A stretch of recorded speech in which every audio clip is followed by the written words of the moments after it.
Bonjour, bienvenue sur ma chaîne Finance Attitude. Ici, on parle uniquement du cash flow et de l'accélération bancaire. C'est la seule chaîne qui parle des chiffres, beaucoup plus pratique. Aujourd'hui, je vais te dire pourquoi, généralement, à la fin du mois, tu te retrouves en difficulté parce que tu n'as plus rien dans ton compte courant.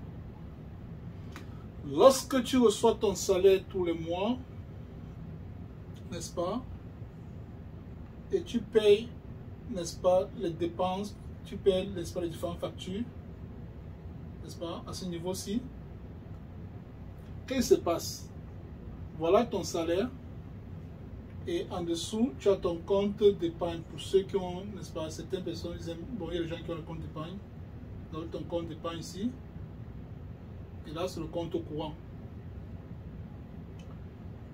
Si tous les mois, tu utilises ton salaire, n'est-ce pas, pour payer, n'est-ce pas, les différentes charges du mois, et ensuite, tu mets de l'argent dans ton compte courant, comme, n'est-ce pas, la réserve, comme l'épargne. En faisant ceci, tu ne pourras pas, n'est-ce pas, engendrer ce que j'appelle, n'est-ce pas, du capital à court terme. Je prends un exemple. Supposons que tu as, l'objectif est, n'est-ce pas, d'obtenir un capital important de 10 000 $, n'est-ce pas, de 10 000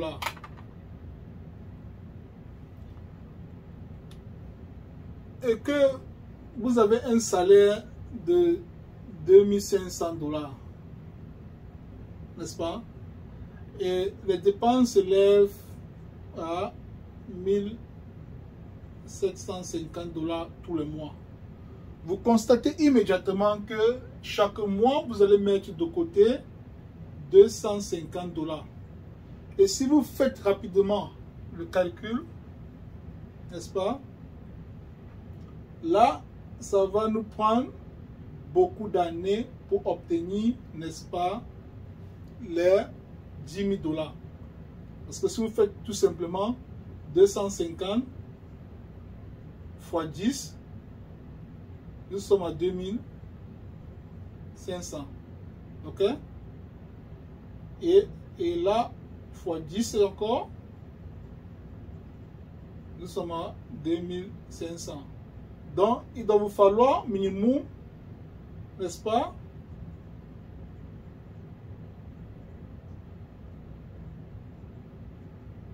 40 mois, n'est-ce pas?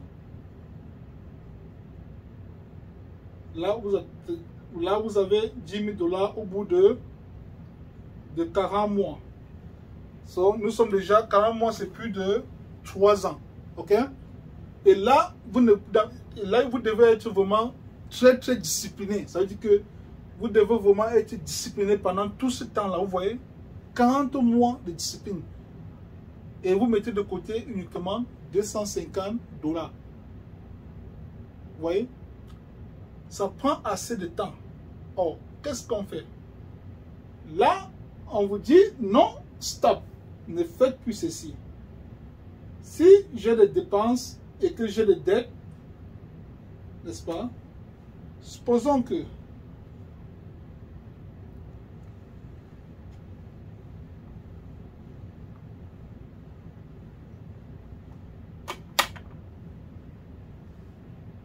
vous appliquez la méthode de l'association bancaire et vous allez, n'est-ce pas, obtenir une ligne de crédit auprès de la banque. Et que la banque met à votre disposition une ligne de crédit de 5 000 $. N'est-ce pas? Et qu'au niveau, n'est-ce pas, non, le revenu est de 2500, comme on l'a dit, n'est-ce pas? Et les dépenses, 1700 tous les mois, et la dette. Supposons que la dette, vous avez, n'est-ce pas, un prêt, carte crédit de 8 000 $. Et là, ça vous coûte tous les mois environ 350 $. Ok? Tout le mois, vous devez payer à la banque 350 $ pour la carte de crédit. Là, qu'est-ce qu'on fait? On dit non, on ne doit plus continuer ainsi. On doit plus mettre 250 de côté. Puisque nous avons déjà 5000 au niveau de la ligne de crédit, je vais d'abord utiliser l'argent au niveau de la ligne de crédit et ensuite je vais me rembourser. Ok? Donc, je viens à ce niveau-ci, je transfère, n'est-ce pas, cet argent dans mon compte courant et ensuite je fais sortir, je paye la dette, n'est-ce pas, la ligne de crédit, je fais transférer 5000, je paye. Et lorsque mon salaire arrive à ce niveau, je vis dans mon compte, dans ma ligne de crédit. Vous voyez? Donc, je sors 5000, je fais entrer 2500, et là, je sors de 5000 ici, et la nouvelle balance descend rapidement à 3000. Et ce mois-là, je satisfais mon paiement du mois. Donc, je ne compte pas ça comme poste de dépense. C'est-à-dire, ce mois-ci, j'ai des dépenses de 1400 uniquement qui vont sortir de la ligne de crédit. Donc, c'est-à-dire, voici la ligne de crédit à ce niveau. Nous avons sorti 5000, n'est-ce pas, 5000 $, et 2500 $ est entré dans la ligne de crédit qui est le salaire. Et puisque lorsqu'on a effectué le paiement de 5000 au niveau de la carte de crédit, ça satisfait le paiement de ce mois-là de 350. Donc je récupère mon cash flow ce mois-là. Donc ce mois-là, je ne paye pas. Je n'ai pas 350 $ à payer au niveau de la carte de crédit. Donc ça va diminuer mon poste de dépenses du mois. Je me retrouve, donc ça fait 1400. Ok, moins 1400 comme dépense de ce mois-là. Mois numéro 1. Ok. Vous voyez? Donc, déjà, ça fait à ce niveau-ci 2500, 3900. Vous voyez? Donc, la ligne de crédit descend à 3500. Et le mois prochain, je refais la même chose. Plus 2500, qui est mon salaire dans le compte courant. Je vis dans la ligne, dès que je reçois le salaire dans le compte courant, je transfère immédiatement dans la ligne de crédit. Et ensuite, je fais sortir les dépenses de ce mois-là. Cette fois-ci, puisque cette fois-ci, j'ai fait sortir moins 1750. Ok? Nous sommes au mois 2. Vous voyez? Moins 1750. Ok? Lorsque je fais ceci, ça fait 1400, 2000. N'est-ce pas, 1400, 2000, 3150, ok? 3150 au mois numéro 2. Je suis à 3150 de balance au niveau de la carte de crédit. Au niveau de la ligne de crédit. Et le mois suivant, 2500 moins 1750. Vous voyez? Là, ça fait 650. Et ici, 650, 2400. Ok? Nous sommes à 2400 au troisième mois rendu. Vous voyez? Au niveau de la ligne de crédit. Et le salaire arrive le prochain mois, 2500, plus, dès que mon salaire est au compte courant, je transfère dans la ligne de crédit. Et ensuite, je fais sortir les dépenses, 1700,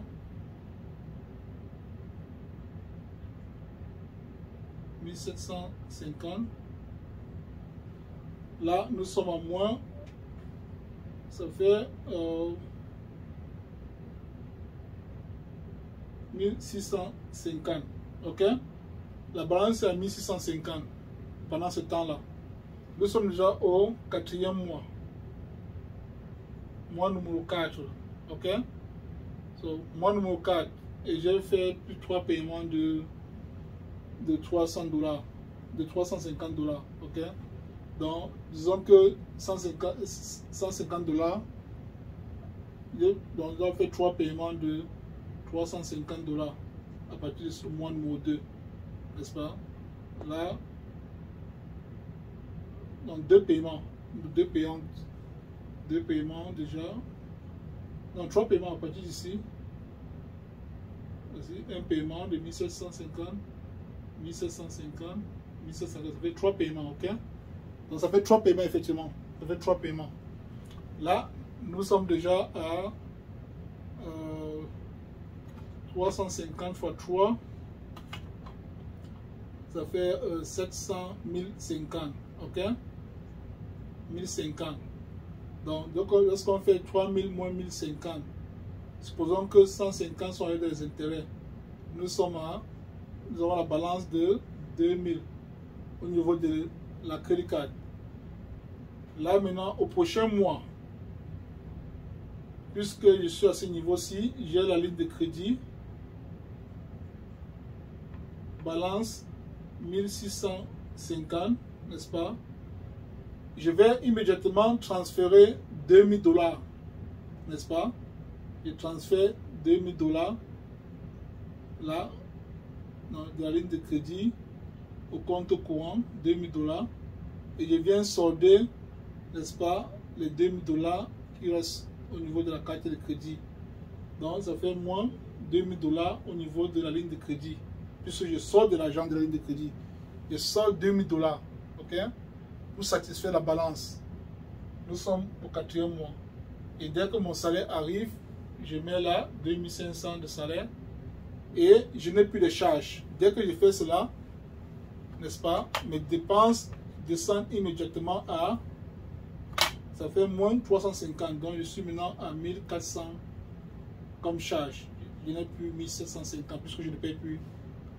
Dans ce mois-ci, ça va faire moins 1400 au niveau de la ligne de crédit, ok? Et là, vous allez voir rapidement que nous sommes déjà à, ça fait ici 500 $, ça fait ici 2000, ça fait 2550 de négatif au niveau de la ligne de crédit. Ok? Donc, j'ai pu solder une solution mois numéro 5, n'est-ce pas? Et lorsque mon salaire arrive, je mets là 2500 plus, moins, n'est-ce pas, les charges 1400, et là je me retrouve au négatif 1450, ok, négatif 1450. Et en ce mois qui suit, nous sommes ici au mois numéro 6. Le prochain mois, j'ai mon salaire plus 250 à ce niveau-ci, ok, et moins les charges de 1400. Vous voyez, là ça fait 2850, ça fait 350, ok. Donc je suis en train de rembourser la ligne de crédit, mais l'importance, n'est-ce pas, de la station bancaire, c'est que à ce niveau-ci, j'ai toujours accès à l'argent qui se trouve dans ma ligne de crédit. Je peux l'utiliser à n'importe quel moment. C'est ça la force. Vous voyez? Donc, j'utilise d'abord l'argent de la banque, je paye la dette. Contrairement à celui qui devait, n'est-ce pas, payer tous les mois 350 $ la ligne de crédit. Ça allait prendre énormément de temps pour pouvoir solder les 8000 $. Mais moi, en très peu de temps, nous sommes déjà au 8e mois. J'ai presque soldé les 8000 $ et je me suis remboursé la ligne de crédit jusqu'au bout. Presque déjà à la fin, j'ai une balance maintenant de 350 $ au 7e mois. Voilà comment utiliser, n'est-ce pas, la ligne de crédit pour accélérer son paiement au niveau de sa carte de crédit. Et dit stop au paiement, n'est-ce pas? Essayer de vouloir faire des paiements additionnels. Donc, j'essaie d'accélérer le paiement en donnant tout votre cash flow parce que vous voulez, n'est-ce pas, payer la dette le plus rapidement possible. Lorsque vous faites comme ceci, vous perdez, n'est-ce pas, tout simplement votre cash flow. C'est ça. Parce que lorsque tu prends l'argent, lorsque tu envoies, n'est-ce pas, ton argent à la banque, tu envoies ton argent à la banque, n'est-ce pas, ça prend une seule direction pour satisfaire le paiement. Tu ne peux plus occuper l'argent là. Voilà pourquoi lorsqu'on demande plutôt de mettre de l'argent d'abord dans ta ligne de crédit et sortir de la ligne de crédit pour satisfaire, n'est-ce pas, les dépenses. N'est-ce pas? Les dépenses. Vous voyez? Parce que ici, je peux encore ressortir de l'argent pour aller mettre dans mon compte courant. Donc, vous avez toujours accès à cet argent-ci. Contrairement à celui qui va, ça c'est une seule direction. Donc, lorsque tu donnes ton cash flow, supposons que cette personne est en train de faire des paiements additionnels pour accélérer. Donc, il donne le reste de son cash flow. Disons qu'il a un cash flow de presque disons c'était $500. Il envoie tout son argent à la banque. C'est $500 à la banque tous les mois. Là, il reste plus d'argent. Vous voyez? Si une situation se présente, il ne peut pas. S'il y a un cas d'urgence, ça va le faucher. Il ne peut plus avancer. Alors que celui qui applique la situation bancaire, il a la ligne de crédit, j'espère qu'il a toujours la réserve. Il a toujours la réserve ici au niveau de la ligne de crédit. Il peut l'utiliser à n'importe quel moment. Ok? Donc, c'est ça le principe de la situation bancaire. Abonne-toi, commente, like, laisse en commentaire, n'est-ce pas, ce que tu penses de ton avis en ce qui concerne la situation bancaire. Et si tu as des questions, n'est-ce pas, contacte-moi sur le lien en dessous et je pourrai voir comment on peut, n'est-ce pas, appliquer la situation bancaire pour t'aider à payer ton crédit le plus rapidement possible sans toutefois perdre ton cash flow et accumuler, n'est-ce pas, du capital pour que ça puisse t'aider dans tes différents projets. Ok? À la prochaine. Merci.